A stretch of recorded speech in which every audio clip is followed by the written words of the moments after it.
Welcome to my channel, Acheno Gola the lawyer, Karibuni Sana, and today we are going to be talking about rights of arrested persons. I know sometimes, or you've heard of people who are arrested, and sometimes you don't know what rights we are entitled to or how we should carry out ourselves when you are arrested. So this video is going to teach you about your rights when you are arrested and how you should go about it. If you enjoy the video, like, share, and hit the subscribe button.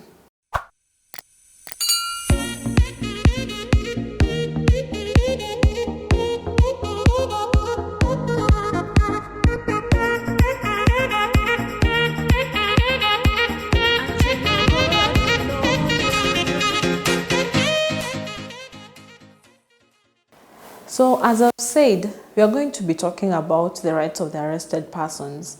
And I know this video is for all classes of people, whether you're old, you're young, you're middle-aged. Sometimes you might find yourself in a situation where you're arrested by the police and you don't know actually how to carry out yourself. So today we are going to examine what are the various rights of an arrested person. Now, the rights of arrested persons is enshrined in the Constitution of Kenya under the Bill of Rights Chapter 4, Article 49. It is very elaborate on what rights you are entitled to when you're arrested. Remember, this is very important because sometimes police actually violate the rights of citizens, while they're arrested, and we've seen a lot of human rights infringement cases regarding arrest of persons. So today we are going to learn about how to, or rather the rights that you're entitled to.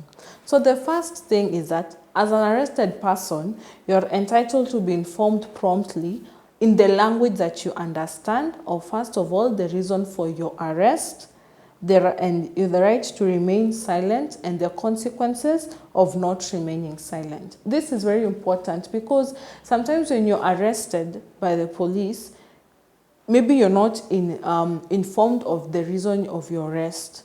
Then you're taken in remand, and maybe it is not clear to you, or you're detained at the police station. So it is very important that you demand to be told why you're being arrested and be informed of your right to remain silent and the consequences of not remaining silent. The consequences of not remaining silent is whatever you say will be used against you in the court of law. So once you're arrested, the police officer should tell you why you're being arrested and your rights to remain silent and the consequences of not doing so. Now, the other issue about being arrested is that you have the right to have a legal representation, that is an advocate or any other person whose assistance is necessary. Most people sometimes forget about this, or some people know about it through watching various movies, but it is very important that you understand you have the right to counsel or any other person whose assistance is necessary, so that you're maybe if bail is required, you're able to see how you can raise the bail, or someone who can aid in the process that is ahead. Another important right that some people don't know is that you have the right to be held separately from people who are serving a sentence. Right now, our prisons may be full to capacity, but as someone who is not yet serving a sentence, you should not be put together with those who are serving sentence. Sentence, I mean, this accused person already has gone through the court process and a judgment has been given, and maybe he or she has been sentenced to lifetime imprisonment, or the number of years which the judge gave out. So it is important to understand that you should be held separately from those serving a sentence. Another right that you have, which we have seen continuously being infringed, is the right to be presented before court within 24 hours.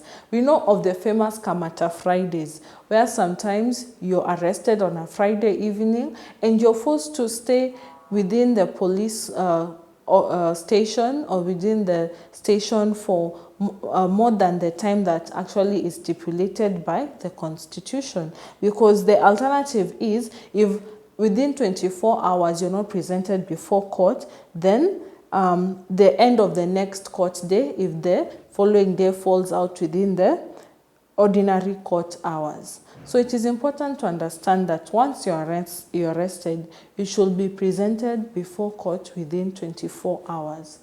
And as I've just said earlier, that sometimes this right is infringed. Many people are arrested on Fridays. They're held in police custody till Monday morning. So I'll encourage you to understand this concept very clearly and demand that you be presented before court, and maybe try not to be on the wrong side of the law on a Friday evening, so that your rights are not infringed, or you do not suffer the consequences of the same. The other right that you're entitled to at the first court appearance is to be charged and informed of the reason for the detention or to be released. You see, so once you've already been arrested, you're detained in police custody, then you are saying within 24 hours you should be presented to court. So you go to court within those 24 hours, then you go with your charge sheet, of course, which shows which offense you had committed, which can be drawn either at the police station or the magistrate. Then before you take your plea of guilty or not guilty, your charge or your offense is read out, so that you can be able to understand what charge or offense you're able to understand what charge you're being accused of. You see, so this enables you to understand how to prepare your defense. It is very important to be informed of the reason you're being brought to court or to be released. The other very important right that you have is the right to bail or bond. So any person has the right to bail. Let me just read in verbatim what our Constitution says. Every accused person has the right to be released on bail or bond on reasonable conditions, pending a charge or trial, unless there are compelling reasons not to be released. It is very express right now in the Constitution that you should be released or on bail or bond, pending trial. So this bail is given to secure your attendance in court. Okay, but if there are compelling reasons which the prosecution has to show that indeed these are the reasons why this accused person should not be released, then you'll not be released. What are these compelling reasons? For example, if you're a flight risk, if you have the capability to threaten the victims or witnesses, you'll be detained. If there is further investigation to be conducted, you'll be detained. You've seen this happen a lot in some murder cases, and there are a number of compelling reasons. So the previous Constitution provided that for capital offenses, the accused persons were to be denied bail, but currently all offenses are bailable except where compelling reasons are provided. So there's also a right that is very important, and I should read it also verbatim. It says, a person shall not be remanded in custody for an offense if the offense is punishable by a fine only or imprisonment for not more than 6 months.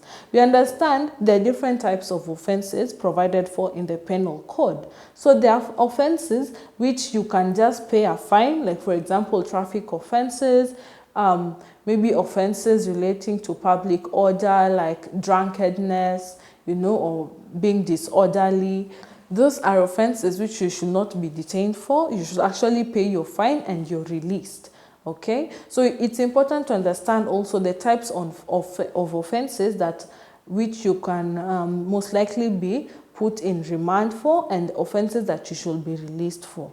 So you could classify some of these minor offenses as misdemeanors. They attract a penalty or imprisonment of less than 6 months.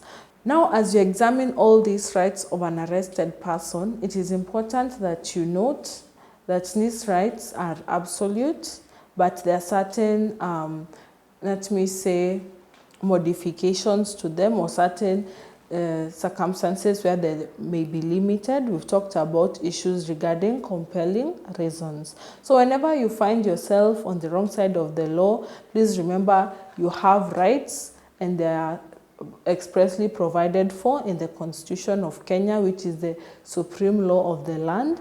And these rights are also in international conventions which Kenya has ratified. For example, the Universal Declaration on Human Rights.